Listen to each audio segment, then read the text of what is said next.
Sampurasun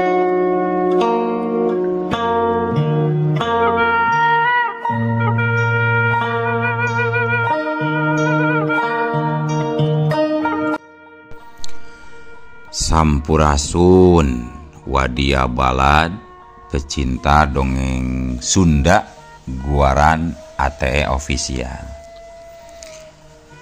Alhamdulillah wa syukru ala ni'amillah kalayan diwuwuh ku qobul anu maha agung dibarengan ku pang ijabah anu maha kawasa diiring ku kadeudeuh kanya Gusti anu maha suci.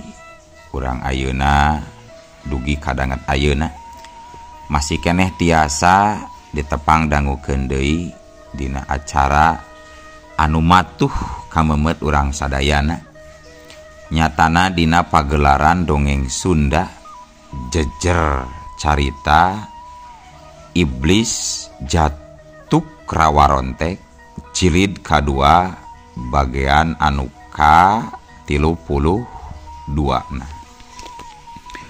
Ieu dongeng mangrupikeun buah karyana Cece Lasmi Indri ti Palihan Bandung.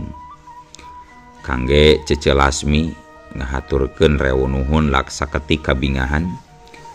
Rehna parantos ngintunkeun naskah sareng ngawidian mamang kangge medar ieu dongeng dina channel ATE Official ieu. Atuh sumangga kanu teu acan sabrek kantun sabrek heula. Ngarah langkung pogot sareng langkung sumanget deui ka si mamangna dina enggoning medar ieu dongengna. Ning hilap di like di komennya nu saseueur-seueurna. Lainna naon mamang mah sok bingah kitunya upami maosan komentar-komentar ti para wargi sadayana teh. Kalintang bingahna deui upami mah link video mamang ieu dipanggeserkeun atanapi dipangbagikeun. Atuh ngarah teh nyangkolong tingkana waktos sumangga. Ayeuna mah urang lajengkeun deui dongeng Iblis Jatuk Rawarontek jilid kadua bagean anu ka-32. Kumaha salajengna? Sor cikopina, betot simbutna, pagan heula tali kolorna, bisi morosot, merezel, morozol, uzel, uzelan di tengah jalan. Tumpak dung dung tas.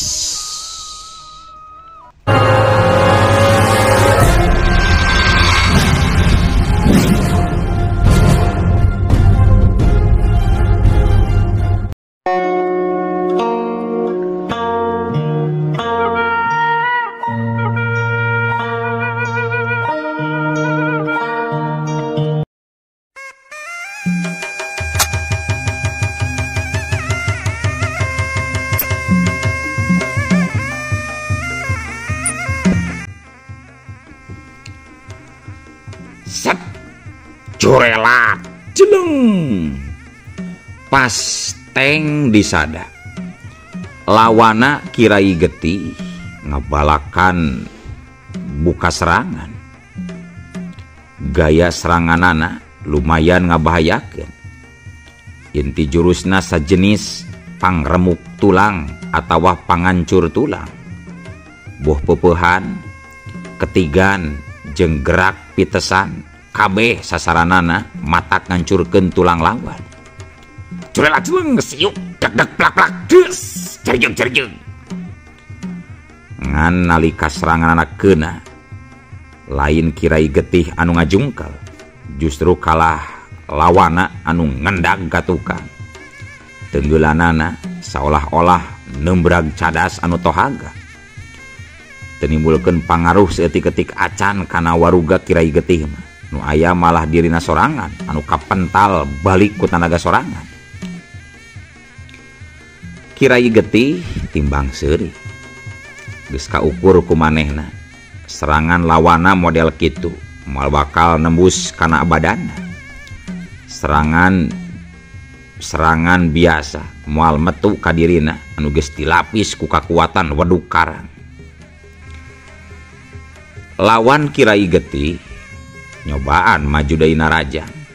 Seranganana ngincer kana titik-titik kelemahan lawan.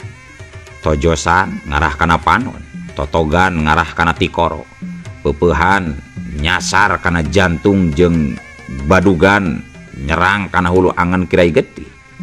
Curelat jeung wuku kieu-kieu. Panaraja ngelawan Kirai Getih, murubut but-bet, liar ibarat hujan silantang. Ngan orokaya, kajadianana saperti tadi deui wae.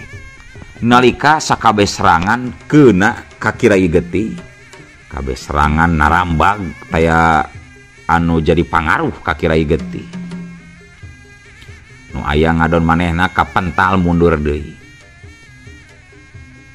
Kajurung kurasa kapanasaranan, harita manehna ningkatkeun daya serangan. Hasilna tetep kitu, rek dialat tibeh mana wae. Kirai Getih teu rengrot-rengrot. Teu kungsi ngageser salembar buuk acan. Beuki dicacer ngadon beuki teuas warugana. 50 kali serangan geus dilancarkeun, tapi teu ngabuahkeun hasil hiji-hiji acan. Sabalikna, pihak anu nyerang anu katempo ripuh beakeun tanaga, ditambah aral beakeun cara taya pilihan deui kapaksa manehna kudu ngaluarkeun jurus tutungkusanana. Dina jurus tutungkusanana teunggelan lawan Kirai Getih harita ngadius bangbaraan bari ngempraikeun angin tanaga pangancur. Curela ceuleng wush.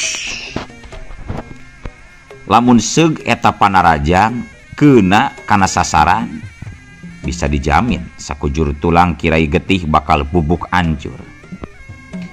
Tapi kulantaran kiwari, Kirai Getih geus ngagem elmu kawadukan linuhung.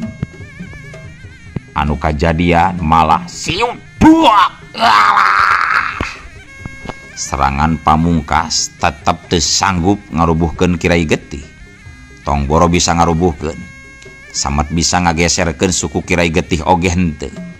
Kalamanehna sorangan anu malik ngarumpuyuk mental ka tukang, tulang sandi sakujur awak bubuk tayanu utuh. Sedangkeun di tempat pakalangan sejen, Kiwalang Tapa oge harita geus ngamimitian medar tarung. Lawana nyaeta saurang jawara anu rada lumayan linuhung elmuna, anu katelahna Si Ruyung. Eta Si Ruyung mibanda jurus tapak besi. Seranganana cepet tur kuat. Setiap teunggelan dampal leungeunna nyentakeun 3 tingkat tanaga lapisan. Sanajan lawana hebat kitu, pikeun Kiwalang Tapa teu jadi masalah. Lain lawan anu berat. Serangan-serangan tapak besi cukup diladenan ku sabelah leungeun Kiwalang Tapa. Siut plak-plak kedugdes jelebet. Katenjo gerak sabelah leungeun Kiwalang Tapa dituturkeun ku bayangan leungeun samar.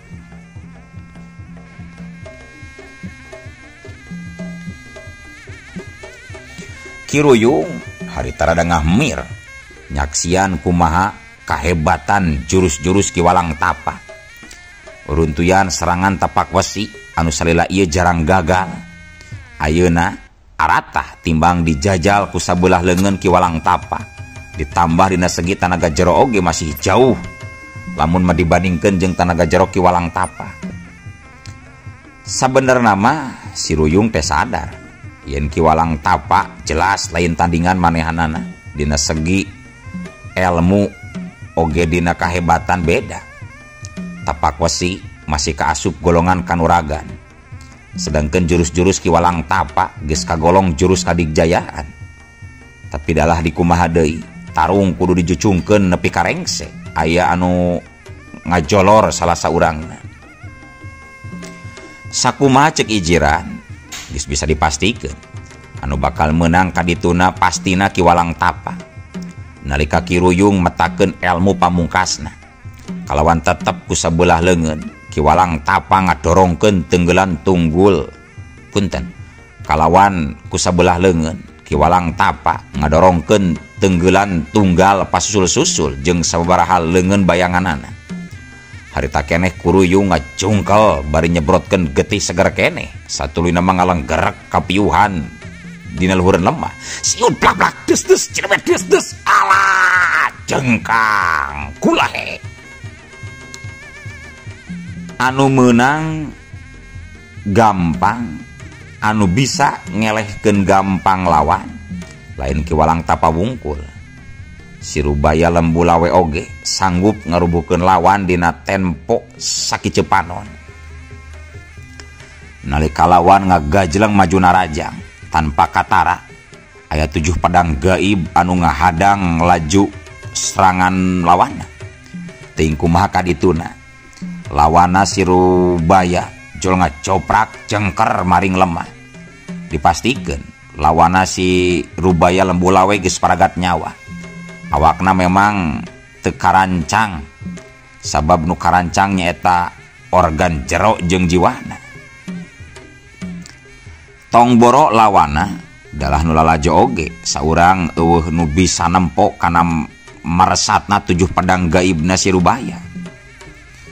Anu cikeneh dipetakeun ku Rubaya Lembu Lawe nyaeta jurus pedang jisang tahap kahiji, nyaeta jisang narada sapat jiwa.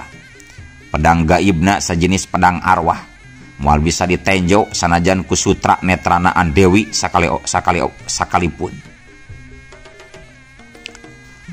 Adu tanding para jawara terus ngagilir, nu eleh langsung gugur, anu menang ngadaguan giliran diadukeun jeung anu menang deui engkena. Sedengkeun di tempat sejen, di tempat tarungna Andewi, nu kadatangan ku 2 jawara nyieun Andewi tanda tanya, cenah mah sarua keur maluruh buhun sakera, beh dituna mementa batu permata giok ka manehna. Nyatana Nyi Gin-Gin jeung baturna teh kadenge harita Nyi Gin-Gin cumarita deui. Kudu sabarakali dibejaan Andewi, sok gerak kadiekeun eta permata batu giok teh.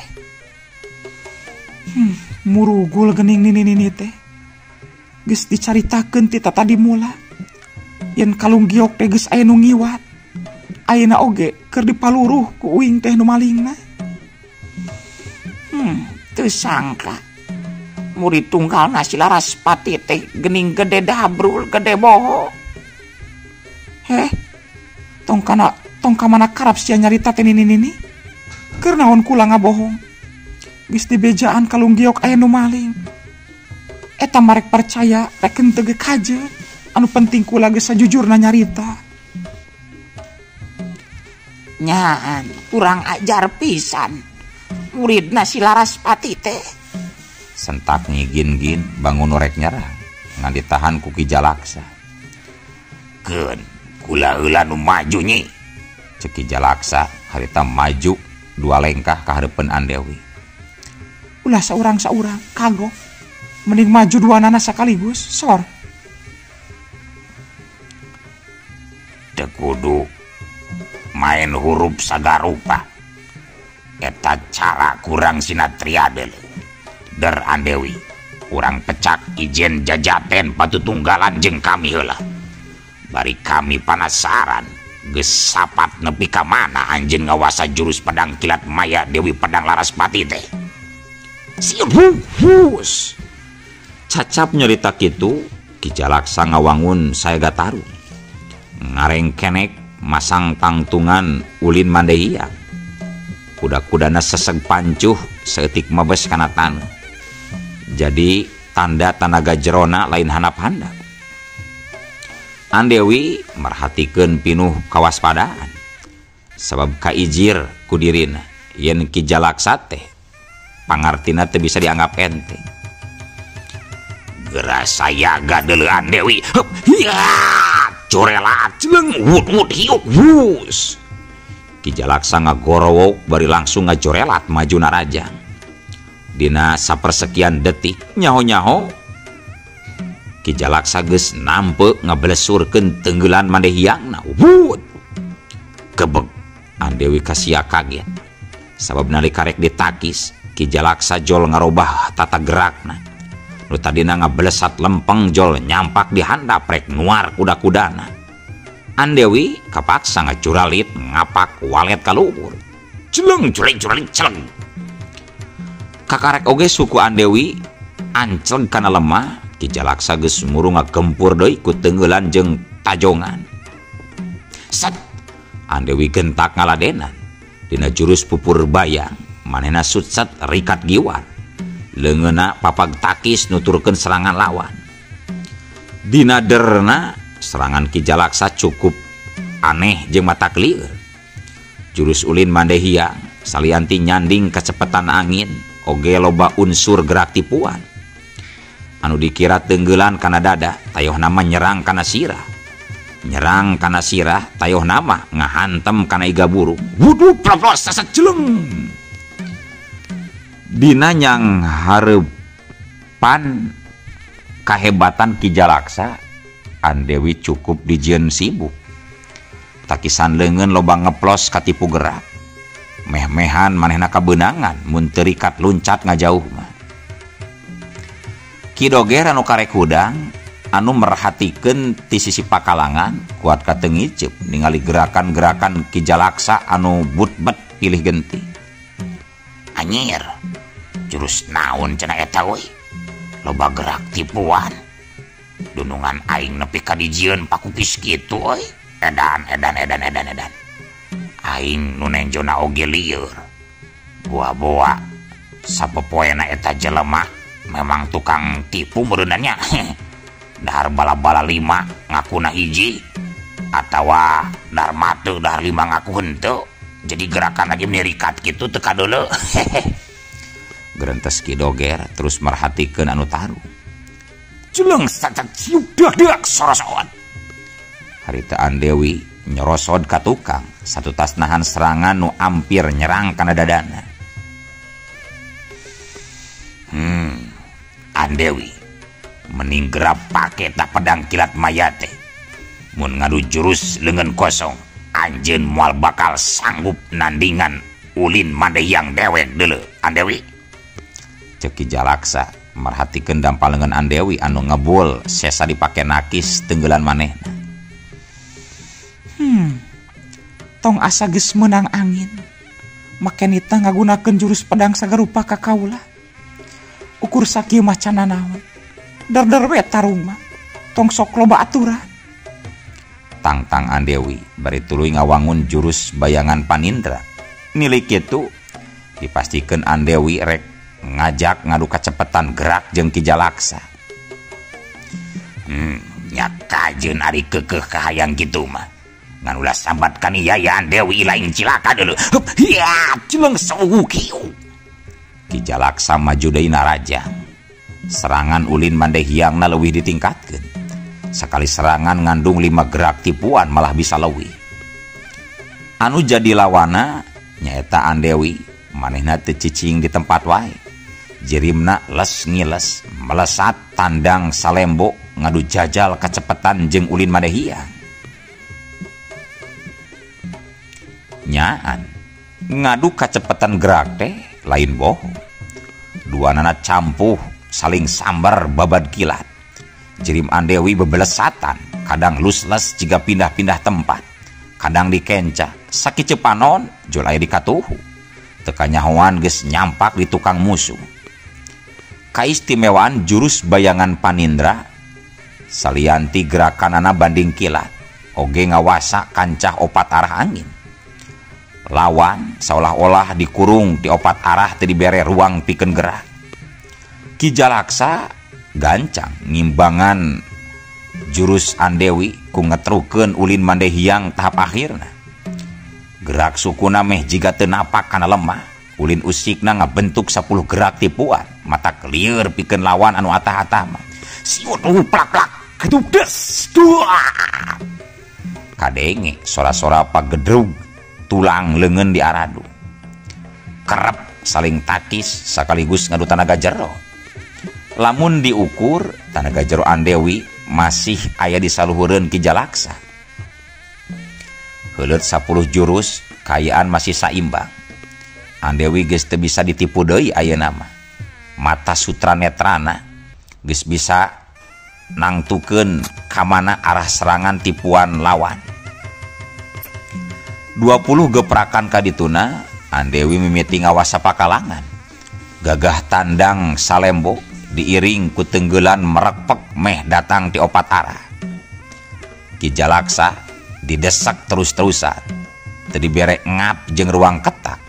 Tapi kadijieun lieur kateteran teu sempat bisa nyerang balik. Terus-terusan Ki Jalaksa didesak. Akhirna mah Ki Jalaksa kaposan siut sabrak duak solonton. Ki Jalaksa nyolonton satu tas dadana kabenangan. Ri geti segar kontan ngalai dina juru bibirna. Andewi harita geus siap rek nyusul tepus. Ngan teu jadi sabab kapugag ku Nyi-Gin-Gin jol milu asup ka pakalangan. Malah langsung nyerang ku babukan-babukan kipasna. Curela jeleng cirebet duas. Terjun Andewi ngendag ka tukang. Dampaleungeuna renyem jeung linu satu tas nakis babukan-babukan kipasna Nyi-Gin-Gin. Teu beda jeung Nyi-Gin-Gin. Teu beda jeung Nyi-Gin-Gin. Manehna oge sarua ngendag kipasna meh-mehan rek leupas tina cepengan. Kumaha Ki Jalaksa? Nah masih sanggup nulikeun taruh? Cek Nyi-Gin-Gin ngareret Ki Jalaksa anu keur macukeun di tangtungan. Masih nih sakieu macan naon. Tapi si Andewi memang hebat. Sanggup ngungkulan ulin mandehiang dewek euy. Walon Ki Jalaksa ngalalerkeun ka nyeri dina dadana. Hayu atuh si Andewi urang cerak kuduaan, urang huruf. Supaya urusan tetere rengse. Orang kudu buru-buru ngerebut kalung giokna. Hayu Nyi hayu. Curela jeleng buku kieu. Geus kitu mah duanana malik ka Andewi anu sayaga bari geus nyepeng pedang kilat maya. Teu kudu badami deui kalawan kompak Nyi-Gin-Gin jeung Ki Jalaksa duanana jelung-jeleng majuna rajang. Ki Jalaksa tibeh kenca ngadiuskeun tenggelan Bratasena anu jadi jurus terakhirna. Sedangkan Nyi-Gin-Gin tibeh katuhu ngulinkeun kipas tapak sucina. Sedangkan anu diserang nyatana Andewi harita langsung tanda ngayonan. Pedang kilat maya anu masih keneh nyarung dina warangkana harita dibubat babit ka kenca jeung ka katuhu diiring ku gerak kanuragan tarian setan. Ieu jurus mangrupakeun jurus asli warisan Nyi Konde Gunung Lawu anu diturunkeun ka Laraspati. Curela jeleng siuk trak-trak bres. Antukna Andewi jeung dua lawana kalibat tarung campu. Jelung-jeleng pilih genti ngalancarkeun serangan. Tahapan tarung geus nincak adu kasakten. Puluhan kali sentakan angin jeung ngeburisatna silalatu marangan setiap bantrokna antara tenaga jero jeung kipas. Nyi-Gin-Gin nyereg ngulinkeun jurus kipasna. Tanaga babukan kipas bener-bener kuat. Jejelebetan ngenca katuhu matak sentar. Sakapeung ngadorongkeun jurus tapak sucina. Mun keuna tong boro awak jelema dalah batu segede awak muning oge pasti bakal hancur. Nya kitu oge Ki Jalaksa sapasang leungeunna nguntabkeun hawa ganas pamor tina ajian Bratasenana. Tanaga tenggelanana geus pasti rongkah. Anu jadi lawana nyatana Andewi tetep tagen ngayonan. Teu ngendag teu mundur. Malah mangprang ngawasa pakalangan. Pedang nyarung nguir babaliungan salaras jeung liukan tarian setana. Babukan-babukan kipasna Nyi-Gin-Gin kabeh ditahan tayanu molos. Tenggelan Bratasena Ki Jalaksa oge diaduan teu pernah dihindar ku Andewi. Mun ngukur perbandingan gerak Andewi kiwari leuwih gesit. Leuwih bayangan tinimbang waktu matakeun jurus bayangan Panindra. Serangan Andewi leuwih garang tur leuwih ngabahayakeun. Jurus tarian setan memang geus jadi pakna kana jurus pedang. Tepat nama memeh ngawasa jurus pedang kilat maya. Wajib kudu ngawasa heula kanuragan tarian setan. pela cileng sewugus katenjo nyigin-gin ngajorelat ngadorongkeun tapak suci tibeh kenca. Ki Jalaksa nyebrutkeun tenggelan Bratasena tibeh katuhu. Di titik tengah Andewi ngaliuk ngabar setan. Diiring sora nyerepetna pedang mesat tina warangkana. Sering serepet barasa dua. Sinar perak ngabentuk cincin ngabarasat dituturkeun ku sora anu ngabeledak tarik. Cirina pedang kilat maya geus kaluar tina warangkana. Nyigin-gin nepi ka nyolontot jauh ka tukang. Leungeunna ngeleper nyepeng kipas anu meh rangsak sarawe. Ki Jalaksa oge sarua malah lebah dadana ngagurat tatu lumayan jero kasabet ku pedang kilat maya anu geus kaluar tina warangkana.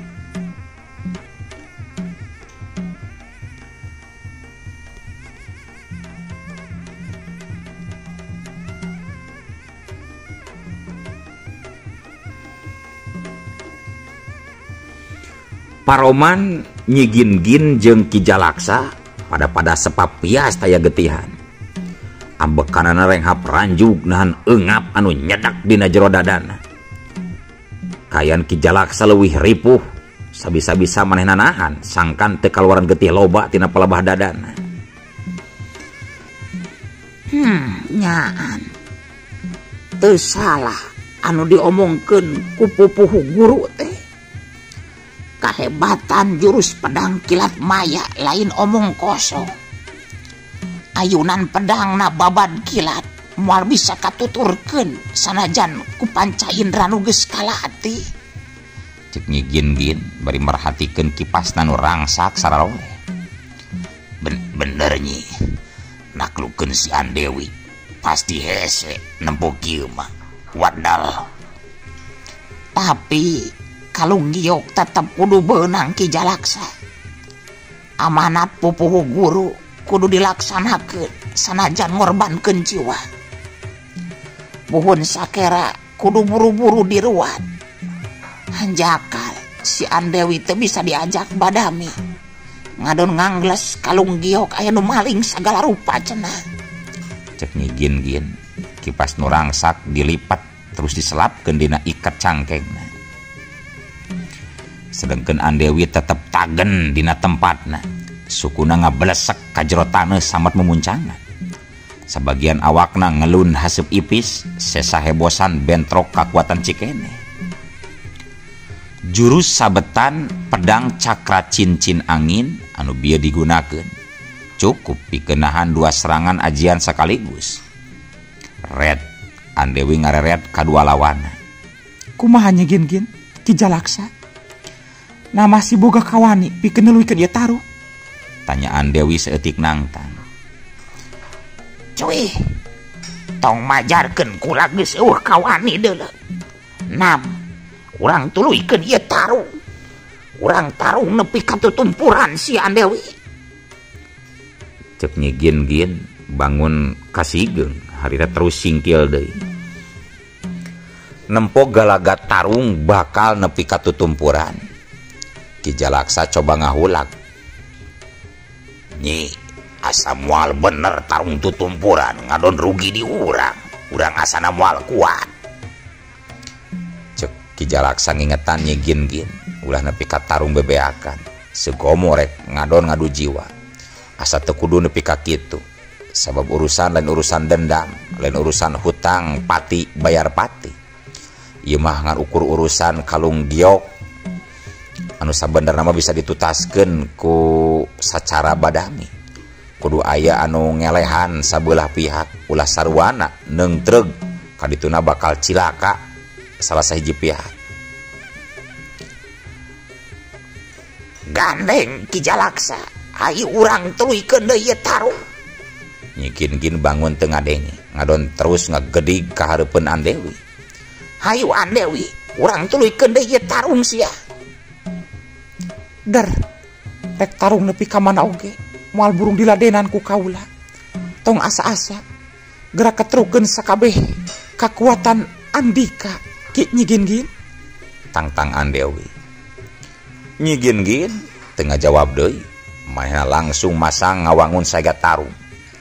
kuda-kudana direngkuh sajajar, dua dampaleungeun lalaunan ditarik hareupeun dada, tanaga jero dialirkeun sapinuhna, sat wus tilu jalur angin nyeot museuran tapak leungeun nyigin-gin, tuluy nebarkeun hawa tiis jeung geteran-geteran aneh kasabudereun eta tempat. Jurus anu kiwari keur diwatek ku nyigin-gin nyaeta jurus tapak suci si bidara, mangrupakeun jurus pamungkas di padepokan Merak Sakti anu kawentar ngagem kakuatan daya serang luar biasa. Andewi anu merhatikeun kana tata gerak nyigin-gin rada dijieun hookeun oge, manehna bisa ngarasakeun kana hibar daya kakuatan musuh. Sadar jurus anu keur diwatek ku lawanna lain jurus jore-jore, teu bisa dianggap enteng, teu bisa untung-untungan ngayonan ku jurus tingkat 1 2 3. Jadi ilmu lawan kudu diayonan ku jurus anu satara. Set Andewi mimiti ketak, pedang kilat maya diusap 3 gang nepi ka tungtung perahna.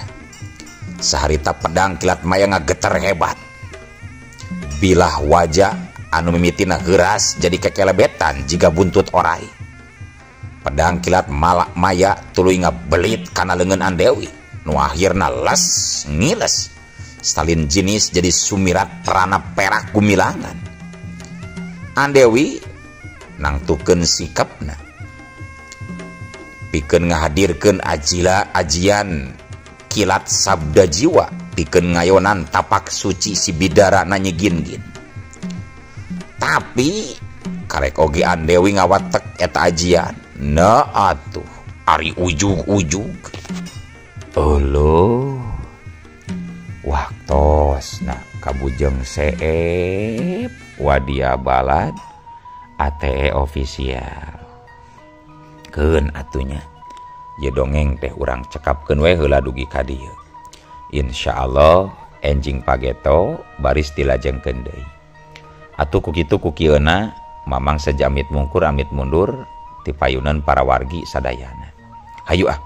Assalamualaikum warahmatullahi wabarakatuh.